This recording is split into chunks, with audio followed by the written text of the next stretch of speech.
Hi குட்டீஸ். ஆச்சி இன்றைக்கி ஒரு குட்டி கதை சொல்ல போகிறேன். ஒரு ஜென் குருவும் அவரோட சிஷ்யர்னா ஸ்டூடெண்ட், அவங்க 2 பேரும் என்ன பண்ணுறாங்க, ஆற்றுல போய் ஆத்தங்கரைன்னு சொல்லுவாங்க, ரிவர் இருக்குல்ல, அங்கே போய் குளிச்சுட்டு துவைச்சிட்டு வரலான்னு 2 பேரும் போகிறாங்க. அதே மாதிரி தண்ணி சலன்னு போயிட்டுருக்கு ஆற்றுல தண்ணி. 2 பேரும் துணியெல்லாம் எடுத்து துவைக்க ஆரம்பிக்கிறாங்க, குருவும் அந்த சிஷ்யரும்.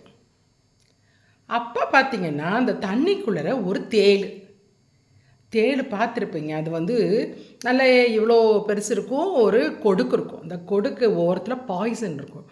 இப்படி கொட்டுச்சுன்னா ரொம்ப வலிக்கும், நறுக்குன்னு கொட்டுச்சுன்னா ரொம்ப வலிக்கும். ஆச்சு இப்போ சமீபத்தில் தான் பார்த்தேன், எங்கள் வீட்டுக்கு முன்னாடி ஒரு கருந்தேல் போச்சு. இப்படி வச்சுட்டு நல்லா இவ்வளோ பெருசு இருந்துச்சு கருந்தேல். ஆச்சு இப்போ தான் பார்த்தேன். அந்த கருந்தேல் தண்ணிக்குள்ளே விழுந்து தத்தளிச்சிட்ருக்கு. தண்ணிக்குள்ளே தான் செத்து போயிடும், அதால் நீந்தி வர முடியாது, கரைக்கு வர முடியாது. குரு பார்த்துட்டார். ஜென்குரு பார்த்துட்டு, அச்சோ என்னடா தத்தளிச்சிட்ருக்குதுன்னு சொல்லிட்டு விறுவிறுன்னு அந்த தேலை கையில் பிடிச்சி கொண்டு போய் கரையில் விடுறாரு. கரையில் விட்டா என்ன பண்ணுது, அந்த தேள் நறுக்குன்னு ஒரு கொட்டிடுச்சு ஜென்குரு கையில். அப்படி பயங்கரமாக கடுக்கும். அது உடனே ஜென்குரு கொட்டுனாலும்னு பரவாயில்லன்னு மறுபடியும் தன் கரையில் விட்டுட்டு துவைக்க ஆரம்பிச்சிட்டார். இதை சிஷ்யன் பார்த்துட்டே இருக்கார். இந்த தேள் என்ன பண்ணுது, உருப்படியாக போகாமல் மறுபடியும் சுற்றி சுற்றி சுற்றி வந்து மறுபடியும் தண்ணிக்குள்ளே டொமாருன்னு விழுந்துருது ஆற்று தண்ணியில். உடனே குரு பார்த்துட்டார், ஐயோ மறுபடியும் தண்ணியில் விழுந்துருச்சேன்னு மறுபடியும் அந்த தேயிலை கையில் பிடிச்சி கொண்டு போய் கரையில் விடுறார்.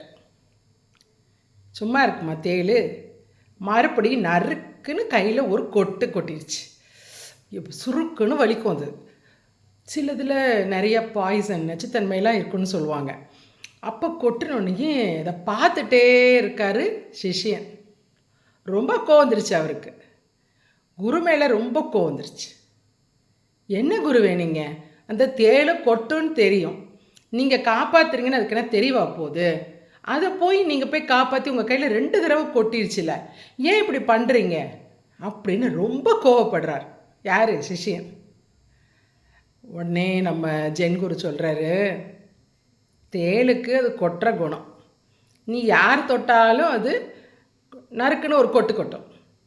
எனக்கு காப்பாற்றுறது ஏன் குணம், என்ன பண்ணுறது அப்படின்னு சொன்னாராம். உடனே சிஷ்யனுக்கு அப்போ தான் புரிஞ்சுது, நமக்கு யாராவது கஷ்டம் கொடுத்தாங்கன்னா நம்ம நல்லதே செய்வோம். யார் கஷ்டம் கொடுத்தாலும் நம்மளை என்ன இடைஞ்சல் படுத்தினாலும் நம்ம நல்லதே செஞ்சோம்னா நமக்கு நல்ல விஷயம் மட்டும் தான் நடக்கும், அப்படி தானே. அதே மாதிரி அன்றைக்கி ஈவினிங் ஒரு சாயந்தரம் போல் குருவை அந்த சிஷ்யனை கூட்டிகிட்டு போகிறார், வாக்கிங் போகிறார் ஆற்று வெளியே.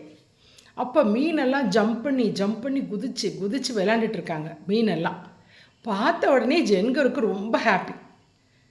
இங்கே பாரு, இந்த மீனெல்லாம் எவ்வளோ சந்தோஷமாக எவ்வளோ ஹாப்பியாக துள்ளி குதிச்சிட்ருக்கு பாரு அப்படின்னு சிஷ்யன்ட்ட சொல்கிறார்.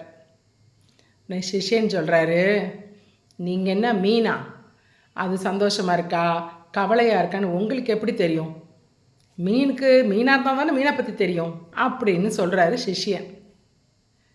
குரு சொல்கிறாரு, மீனாக இருக்குன்ற அவசியம் இருக்க வேண்டாம், அது ஹாப்பியாக இருக்கா சந்தோஷமாக இருக்கான்னு நமக்கு அந்த உள்ளுணர்வு தோணும்.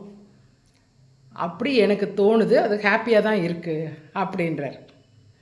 இப்போ பறவைகள், நம்ம தோட்டத்துக்கு போகிறோம், செடி பட்டர்ஃப்ளை இருக்கும், பறவைகள் இருக்கும், எல்லாம் இருக்கும். அவங்க ஹாப்பியாக இருக்காங்களா இல்லை சோகமாக இருக்காங்களா அப்படின்றது நமக்கு உணர்ந்துக்க முடியும், நம்மளால் புரிஞ்சிக்க முடியும். மனுஷனால் அந்த ஃபீலிங்கை புரிஞ்சிக்க முடியும் நமக்கு. அது குரு சொல்கிறோன்னே அவனுக்கு ஆமாம், சிஷ்யனுக்கு ஆமாம் கரெக்டு தான் அப்படின்றது. அது மாதிரி சின்ன சின்ன விஷயமும் ஜென்குருட்டிருந்து இந்த சிஷ்யர்கள் கற்றுக்குவாங்க. அப்போ தான் அவங்க எல்லாம் படிச்சுட்டு அவங்க ஒரு பெரிய குருவாக ஆவாங்க. வாழ்க்கையில் ஒரு சின்ன சின்ன லெசன், சின்ன சின்ன பாடங்களை அவங்க கற்றுக்கிட்டே வருவாங்க குருட்டேருந்து. சரியா, ஆச்சி உங்களுக்கு நாளைக்கு வேறொரு குட்டி கதையோடு வரேன்.